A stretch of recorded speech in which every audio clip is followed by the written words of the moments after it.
All righty, I am here with Super Dave. Dave has been a great help to the police, military, EMS, firemen, and nurses, and he helps create course content and coaching programs so that they can help other people in their communities as well. So being here with Super Dave is just a phenomenal individual. When I first met him, I met him at a convention that was happening in Phoenix, and he was able to tell me so much of what he's been doing and how he himself is being a hero to our local heroes. Now, Dave, can you please go ahead and introduce yourself a little bit further for us? All right. So I am 24 years into the police department, and I only joined the police department to support my young family because at 18 and a half, the end of my high school year, my high school sweetheart said, "Hey, guess what? We're having a baby." So I said, I was in school for becoming a pilot, and I had a choice of becoming a private pilot, a commercial pilot, or becoming a police officer. And police officer seemed like the easier, more secure route. I knew that police never got laid off, no matter what's going on in the economy, no matter what's going on politically. It's political suicide to lay off police officers, especially when crime is up like it is right now. So I knew that it was a safe and secure job. I didn't go into it looking for like anything else other than to support my family. And now I have three grown sons. The youngest is 22 years old. And this has been the most phenomenal year that I've had in a long time because I belong to a program by Jesse Itzler. It's called Build Your Life Resume. And this year is exactly what I've been doing. I've been building my life resume.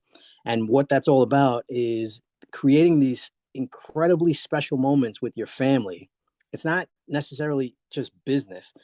Business is on the back end of it, but it's about creating these incredible special moments with your family where like I took each one of my sons down to Miami and we worked out on Muscle Beach together. And that's one of those experiences. And we rode bicycles down the boardwalk. And that's one of those experiences that they'll remember. Like, if God forbid I was to get hit by a bus, and this was my last year here on earth, right? They'll remember that experience that they had in 2022 with dad just before he passed away.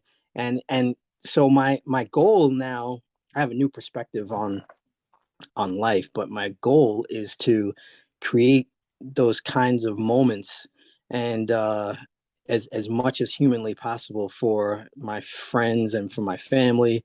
Create those magical moments that like you'll never forget. Like if we went on a hike in Arizona. Are you in Arizona? I am in Arizona, yes. Yeah, so if we went on a hike and we went on like a hike and talk, it would be a hike and talk like you've never gone on with someone else. Like it'll be memorable and you'll be like, damn, that was a really cool experience. Like if you've gone on hikes and talks with friends before, then we'll turn it up a notch. We'll do like a hike and run. Like we'll run a little bit, we'll talk a little bit, we'll do some push-ups, like we'll make it something super memorable. But that's what I like to do with my friends and family now because like life is only a collection of those memories, right? It's those collections of experiences. And this past like 4 months, I've been traveling so much. I've been to Atlanta, Arizona, Dallas, and Miami in December. God willing, if I make it. Oh, yes, that's Yeah. right. You'll be there on the 13th and 14th for the big event. Yes. Yes, We sir. won't I'll be be there. I'll be there the entire spoiled. week. I'll be there the entire week. But I am a golden ticket winner to the Great American Speak Off. I was able to secure my spot, and it means the world to me that I got voted in, giving this signature talk that I'm going to be performing it in front of I don't know how many thousands of people. But if I win top three in Miami, I'll be in front of 40,000 people. So Yes. it's life changing. Yes, I'm so happy for you about that. That's exciting. What Thank you you. just told me was it's so near and dear to my heart because I've been talking to people for a long time now, and this is the whole inspiration behind what I'm doing is I want people to live their greatest life imaginable. And what that looks like is those special moments, those very special moments that you're exactly talking about right here, right now. Because far too often we're not creating enough of these special moments between us and our families or our friends. Or even just us with the universe in itself. Like we've got to create these special moments. And we're just ordinary people for the most part, right? We're Yep. not like, these huge figures in the world. Maybe not Yep. yet. Maybe Yep. sometime, something will blow up for one or both of us, and we'll grow and expand and reach and connect thousands, if not hundreds of thousands of individuals, maybe even more. But Inshallah. yeah, right. So I'm really excited for what you're expressing and sharing with the world, and I really hope that you go through the event in December and make it, because that's going to be a very special thing. A lot of what we as people need to know is how to not just live our greatest life, but we also need to live that greatest life.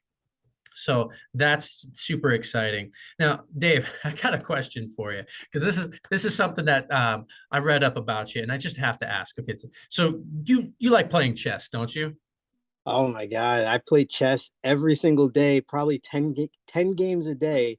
It's like my little secret addiction, but they're super fast games. They're like 3-minute games. Mm-hmm. So I limit myself to about 30 minutes to an hour, but I'm playing all throughout the day. Like if I have a minute in a doctor's office, or if I'm on a waiting in line somewhere and I know it's going to be like the DMV, God forbid I ever have to show up there again. I, I'm sitting I'm sitting on the bench and I'm playing chess. That's what you'll find me doing. I'm actually writing a my third book will be Success from Chess. It'll be life lessons from chess, because there's only 6 pieces in the board, right? Mhm. But you can move them in a billion different combinations, and there's so many different lessons that come out of that. So anyone could write a book about lessons from chess, right? But not everyone has lived my life and they don't have my perspective on it and my experiences. So that's what makes it different. And that's what I would tell your audience is, yeah, there may be a lot of books out there on success. There may be a lot of books on coaching, whatever it is that your thing is, right? But what they don't have is your special ingredient. They don't have Jonathan's life experience behind the lessons that they're teaching. That's why we need so many speakers and coaches out there in the world. And yes, I love chess. You can see I lit up. Yes. I'm so glad you asked me about chess, because I have a post on my Instagram where I'm teaching my stepson how to play.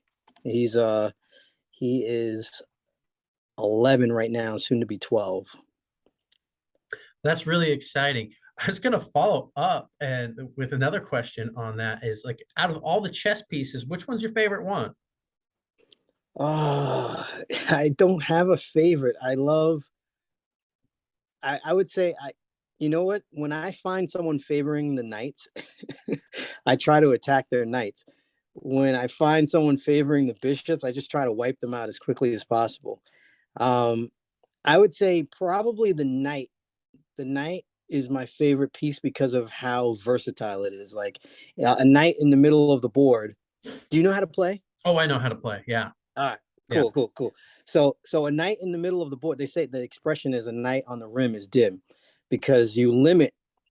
Here's one of the lessons: you Hmm. put yourself on the edge and you limit your opportunities, right? But you put yourself in the middle. You go into a room of strangers, and then the whole world opens up. So if you put that same knight in the middle, he has I believe it's 8 different directions he can go. You open up the whole world to them. And the reason why I love them is that they're so tricky.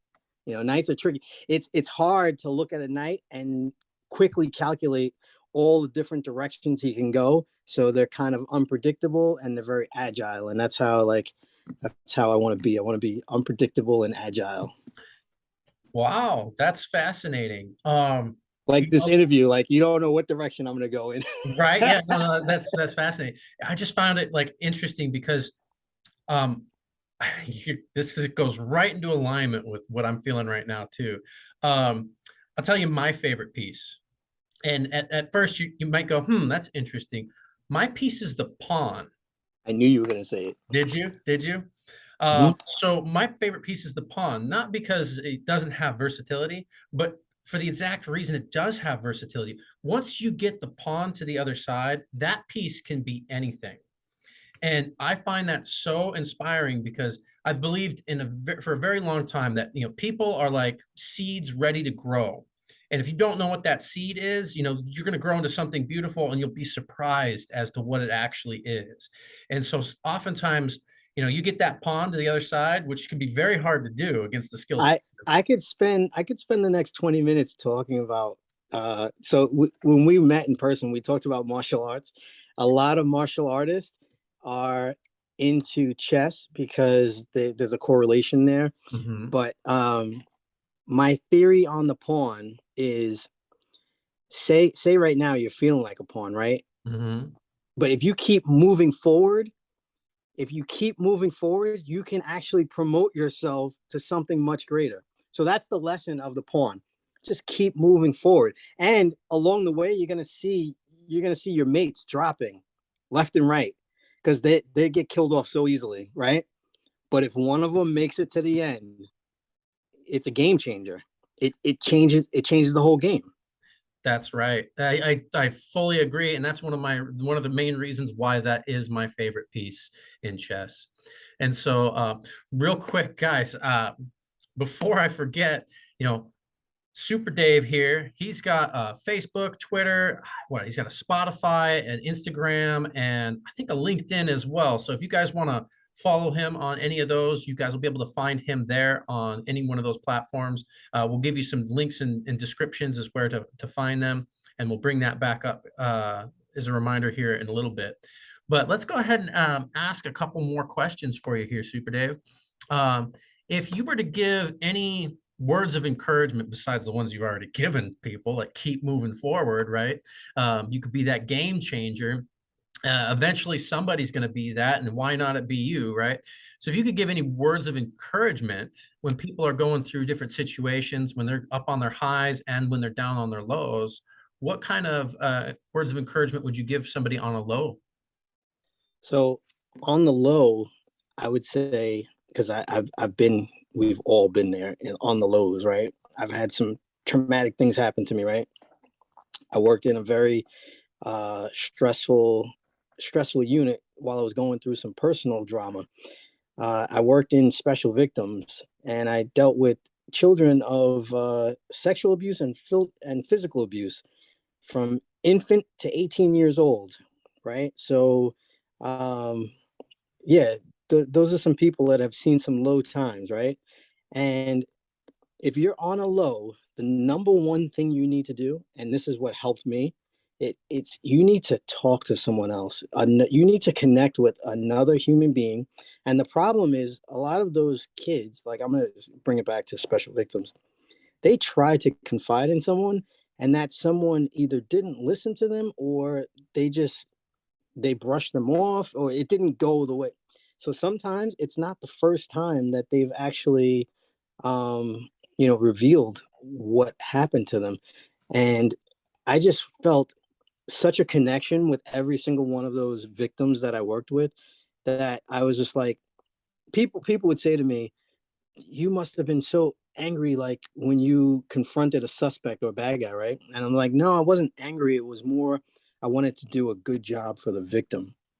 So if you're in a low, like on the personal side for me, when I was going through my very personal divorce situation, while being in that unit, what helped me was leaning on uh, some very, very close friends of mine.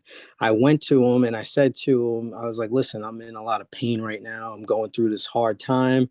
And they were like, hey, you can stay here as long as you want. You can sleep on my couch. You can sleep on the guest bed if you want. And they opened up their homes to me.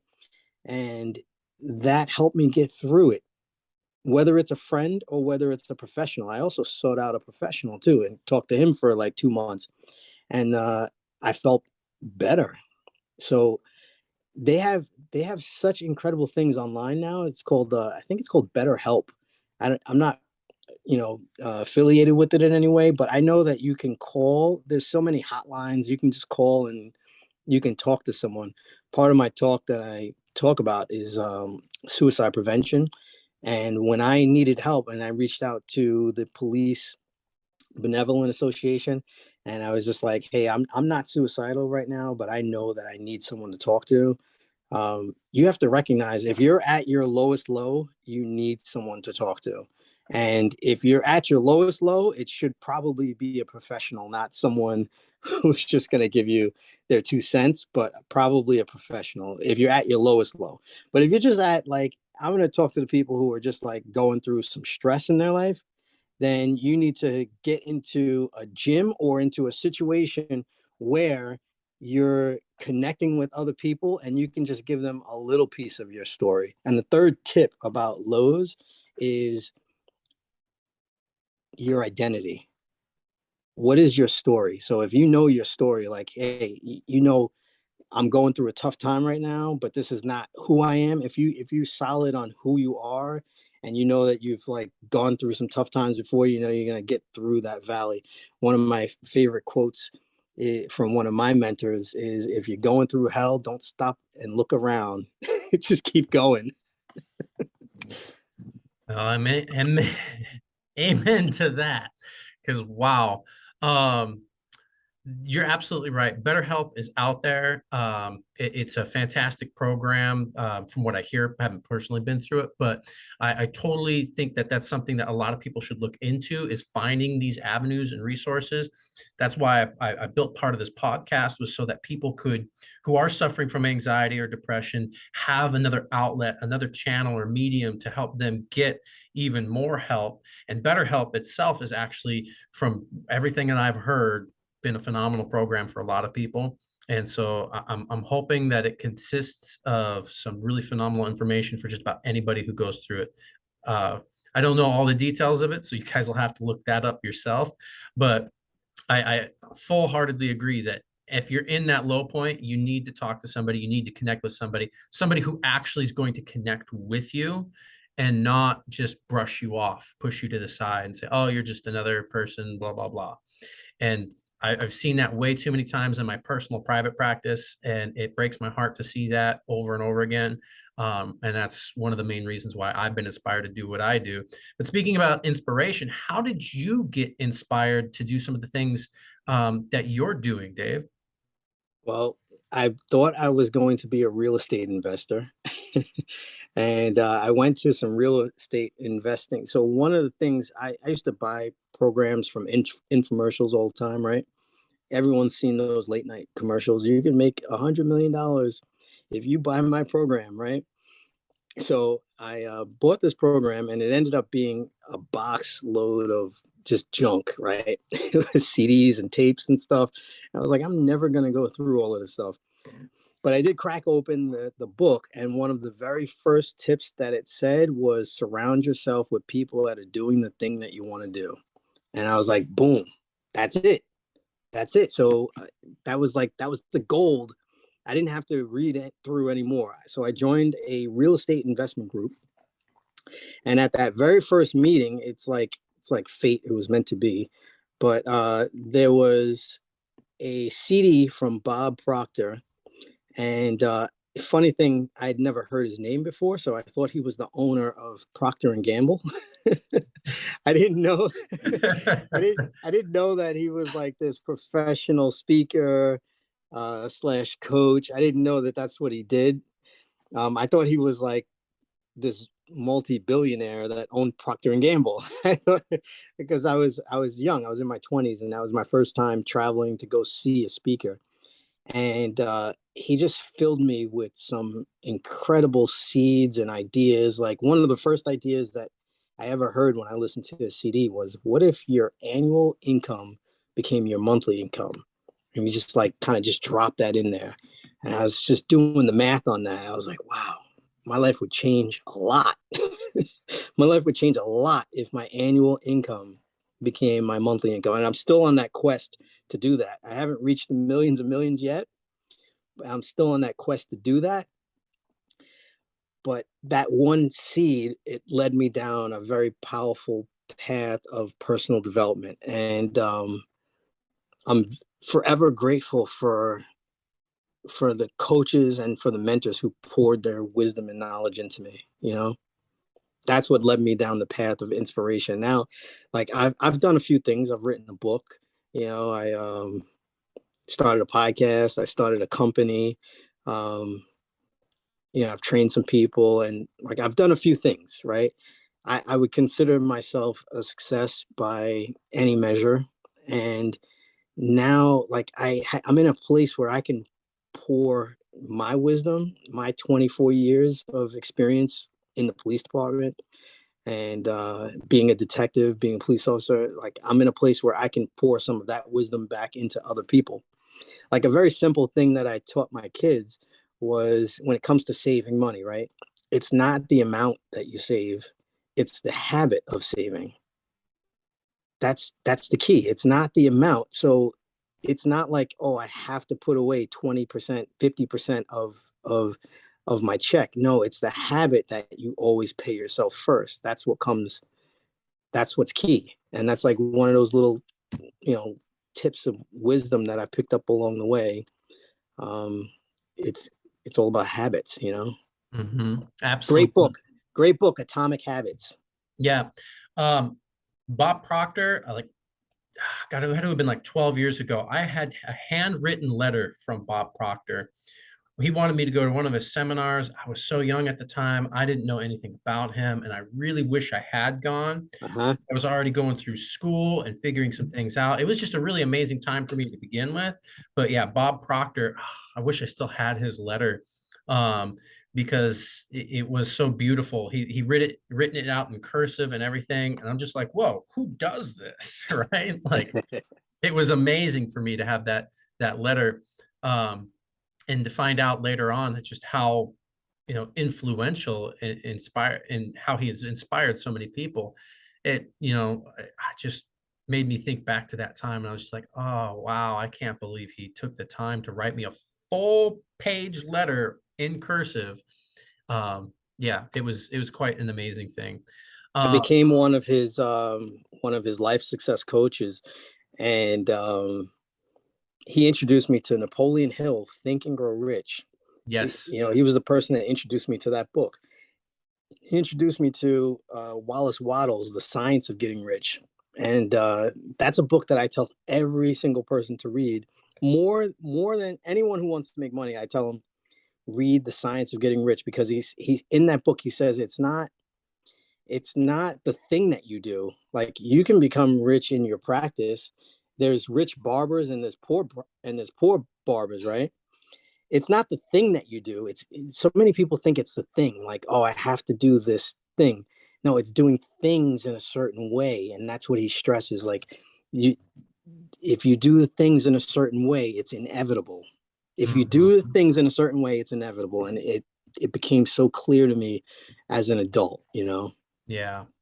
So, Dave, let me ask you this, buddy, because like I've been touched by your story, but you know, people here have just now heard little bits of details of where you've come from, what you've been doing, things like that. But let's just go right into like the full-fledged portion of your story. Why don't you go ahead and tell everybody who's listening and watching right now, just share everything from start to finish and what you're doing, and tell them how they can reach out and connect with you a little bit more if they're interested in the help and things that you're offering. I appreciate you giving me that opportunity to do that. I wanted to be a hero for a very, very long time. And that's the reason why my name is Super Dave, because it makes people smile, right? Like, I'm a smile hero, right? I love to smile. I love to make people smile. I'm not a comedian. I'm not funny. I do have my moments, but I'm not like hilarious, right? And I call myself Super Dave because when people say it, it makes them smile. I know that inside of my story, there's something there that will connect with people. And I know that it will save them from whatever situation that they're going through. And I know that other people have the same thing. They have those seeds of greatness within them. that if they would just learn how to tell their story, they can change their own life and they can change someone else's life. When I was 5 years old, I used to jump off of my mom's couch with the pillowcases tied around my neck, right? And run around zooming throughout her living room. David, get down off that couch, boy. My brothers chasing me. I wanted to be a superhero for as long as I can remember, watching Superman, Batman, and all the kung fu flicks. As I got older, you know, unfortunately, my older brother, who's 13 years older than me, he was one of my first heroes that I looked up to, and he fell to drug addiction. My younger brother, both of my brothers, 5'11", by the way, and I'm not, I'm far from it. But my younger brother, my baby brother, he was killed sadly at 17 years old when I was 21. We were 4 years apart, but that was my baby brother. And in that same living room that we used to run around, the homicide detectives came and delivered the news to my mother that her baby boy, my baby brother, had been killed. So I became a police officer, like I said, to raise my family and support my family, right? Because I was a young father. My father was never around, and so once I found out that my girl was pregnant, I was like, I'm not going to have a baby mama out there somewhere. So so I did the right thing, and I raised my family. We had 3 sons together. Um, I took this job so that I could support them. I had a choice of becoming a pilot or becoming a police officer, and like I said before, being a police officer was more secure of a job. I'm very fortunate that I don't work in the city. I work in the suburbs outside of the city, and the pay is higher. So it's been an incredible career, right? But after 24 years of being a police officer and getting promoted to detective, I was starting to feel burnt out. So I did turn to a lot of coaches, a lot of personal development coaches and business coaches, and they all taught me the one thing. And the one lesson that they taught me that I internalized was that there's a power inside of your story.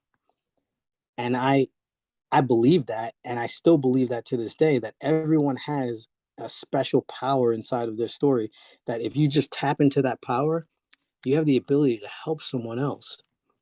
One of the greatest acronyms that I've ever heard for hope was help one person every day. And if you're going through something, you asked me earlier if you're going through something, right? Turning attention away from yourself and turn it towards, hey, who can I help? And all of a sudden, your problems, especially if someone else has some problems, like we put your problems in a bucket and we put my problems in a bucket, I would look at mine and I say, you know what? I'll keep my problems. Most people would do that. Most people wouldn't want whatever your problems are.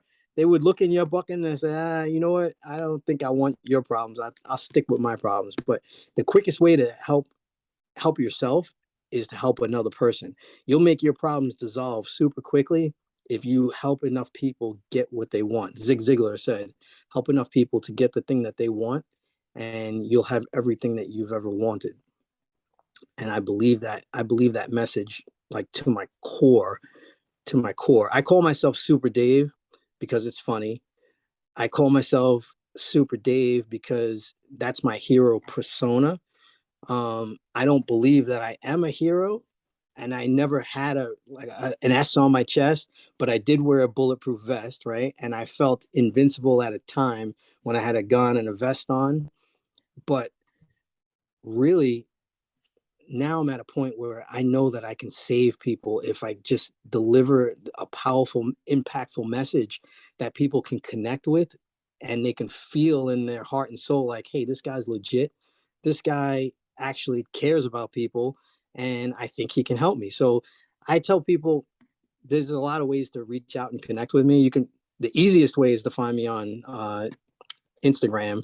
It's Coach Super Dave, the number one. Facebook, I believe they wouldn't let me change it. It's David DM, like Carpe Diem, Diem. That was my one of my aliases when I was thinking that I was going to go undercover. So the real last name is Leath. Those days of possibly working as an undercover cop are past me. When I got promoted, they said, "I know you wanted to go to Narco because Narco is sexy, right? But guess what? You're going to Special Victims." And I was like, "Oh." I did 2.5 years there, and I absolutely loved the unit, right? But it's easy to get burnt out because you're dealing with some very, very heavy, heavy subject matter, right? Now I'm at a point where I'm transitioning out of that life and into the business world. And it's one of the hardest transitions that anyone can make without support. Like, you need support, whether you're just starting out and you're thinking about retiring. So I focus on first responders. And one of the traps is the golden handcuffs. You get paid just enough that life is comfortable, but it's not so much that you're ever going to be wealthy, right? That's the golden handcuffs. And I believe that in this community of servants, right? So that's who I support. But anyone can go out there and support a community. It's just, for me, it's the heroes, the people that society calls heroes. And that's my story. I'm sticking to it. I like that. Um, you say you're not funny. That was pretty funny. I'm not gonna lie. Thank you. Thank you. Thank you. My website is my name. It's davidleath.com, Leath, not leaf like a tree, but T is in Thomas, H is in hotel, like Leath, davidleath.com. That's my website. Um, on the homepage, it says change your stories, change your life. And man, I went deep into story. I went deep into understanding story, and like I nerded out on the hero's journey, the hero with 1,000 faces, Joseph Campbell. I nerded out on it because I was like, whoa, wow, that's in every single movie. If you think of Lord of the Rings to Star Wars, it's every single movie, the hero's journey. And then if you understand your journey, know thyself, right? If you understand yourself and you understand your journey, you can actually help someone else. And just by giving advice to people, you can build an incredible life around helping other people. And like, what's more meaningful than that? That's the whole reason why you started this podcast, is to help more people. It's not just to expand your platform and expand your voice. You found a way to help more people, and if you do that in any capacity, that's how you activate your own greatness, by helping more people. You want to be great? You want to be great? Here's the tip of the day. Here's the mic drop moment. You want to be great? Find a way to serve more people. Boom. That's it. Right? The more you serve other people, the more you add value to yourself and to the services that you're offering, the more people that you can connect with and come into contact and move. It's such a powerful thing. And Dave, I got to thank you so much for what you're doing for our heroes right now. That's why I love the fact that you're a hero for our heroes, right? And you've even got a resource, a free downloadable resource on your website that people can get. Do you want to talk about that for just a brief moment? Yeah, absolutely. It's called 27 Sources of Income. I identified 27 different streams of income that, you got to start with the one. You can't do all 27 at once, right? You do them sequentially, right? You set up the one, you find someone that can help you, or you do it yourself, right? You do DIY it yourself. You go to YouTube and you figure out all right, how do I set up this first income source? And then all of a sudden, before you know it, maybe you don't have all 27, but maybe now you have a dozen sources of income from from this one business, and that's what I help people to do. And I give that out for free because, like, I just want to spark imagination, like my mentors did for me. Like, if you can see it, you can do it. Like, there's so many things out there Mhm. that people have. First, a house, I love to give this analogy. A house is built three times. First, in the mind of the dreamer who wants the house, right? Then it's built by the architect, and then it's built by the builder. And all of a sudden you get to go live in that house. So, like, you go buy property and you see, you're like, wow, someday I'm going to have a house here. And you kind of tell your builder, hey, I would like to have 2 stories. I'd like to have like maybe a dog house over here and this kind of roof. And then your builder goes and talks to the architect. The architect is the one who actually draws out the design from your mind. You can do the same exact thing in your business, except you're the dreamer, you're also the architect, and you're the builder. You heard it straight from Super Dave's mouth. You're the dreamer, you're the architect, and you're the builder.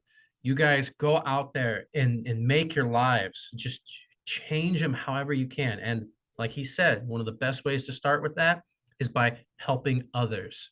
If you help others, you end up helping yourself in the long run. We're all a big family, a big community. We're all here together. We're here to help and share. And I truly believe that. So thank you so much, Super Dave. And again, Super Dave's website, like go on there, get that downloadable content from the 27 ways of developing income. It's phenomenal. You guys are going to appreciate it and love it. And thank you so much, Super Dave. Do you have any final words for our audience before we end up going? Change your story, you change your life. That's it. There's power in your story. Yes, there is. And you guys are gonna hear that over and over again throughout your lives. If you really truly want to develop a better life for yourself, change your story, change your life. It's amazing, and it's so 100% true and accurate. The greatest life story is the one that you create. That's the greatest life story. There you go. Right? Thank you so much, Dave. Everybody, man, I'm so incredibly grateful. I said it at the beginning, but I just want to tell you, I'm so incredibly grateful that I am number one. It means the world to me because I am a competitor. I love to compete. You know, like I play chess. I used to compete in martial arts, right? Back when I was young in my 20s, and I just love being number one. Man, you're looking at a winner. Yes, we are. You guys are amazing. Thank you guys so much for listening in all the way through the podcast. Super Dave, if you want to go support him or if you need his help, please reach out to him. It's davidleath.com. You can find his website there. He's got, like I said, Instagram, LinkedIn, Facebook, and so many other platforms. We'll go ahead and share all the links and everything in descriptions and boxes, and we'll email them out to you if we got emails. So please, if you haven't signed up for our email list, please do, because we're going to give you guys more great podcasts and more great speakers just like David himself. Thank you so much, brother. I appreciate you so much. Thank you. Thank you so much, Dave. Everybody, I know you can't see me or hear me. Let's give a clap for Super Dave. Woo! Thanks, Super Dave. You're awesome, buddy. We're going to stay in touch, brother. And anything you ever feel like you need help with, just reach out. I've got your back, man. We're going to do a lot of amazing things. Thank you so much for having me on. And I mean it. I am so grateful. Not just that I'm number one, but the fact that I'm just have the opportunity to talk to your audience, and that you gave me, this little platform that's going to be massive someday. People are going to look at episode number one, and even episode number two. People always go back and say, who was the first guest? I hope I knocked it out the park for you. Oh, I'm sure everybody's going to feel like you crushed it, buddy. Everything that you do, your story, everything, you've helped so much already in life with everything you've already experienced and gone through. And you're going to help so many more people. And, this world is just blessed with your light. And so I just want to share that with people. Thank you, Jonathan. I got to run. Yep. Take it easy, buddy. Take care. Take it easy.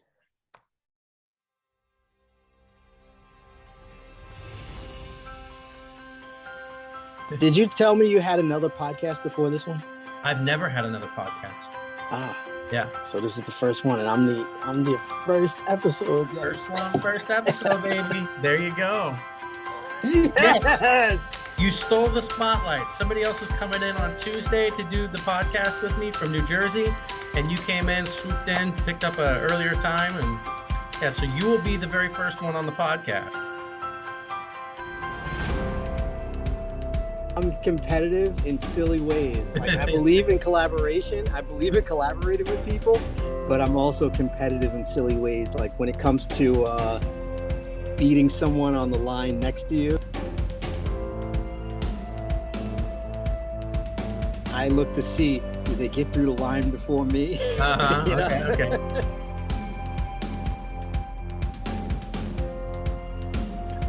So, well, I'm glad you were able to make it today, because this is phenomenal. This is awesome.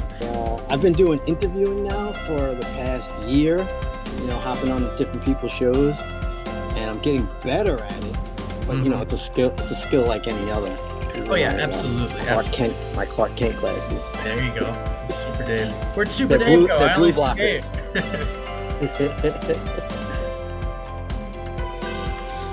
I wanted to be a hero for a very, very long time. And that's the reason why my name is Super Dave, because it makes people smile, right?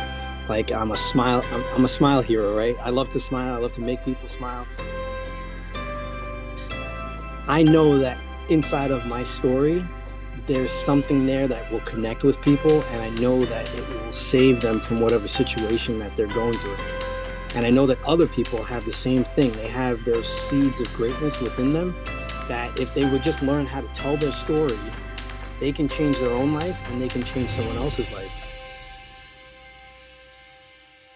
When I was 5 years old, I used to jump off of my mom's couch with the pillowcases tied around my neck, right? And run around, zooming throughout her living room. David, get down off that couch, boy. You know, my brothers chasing me. I wanted to be a superhero for as long as I can remember, you know, watching Superman, Batman, and all the Kung Fu flicks.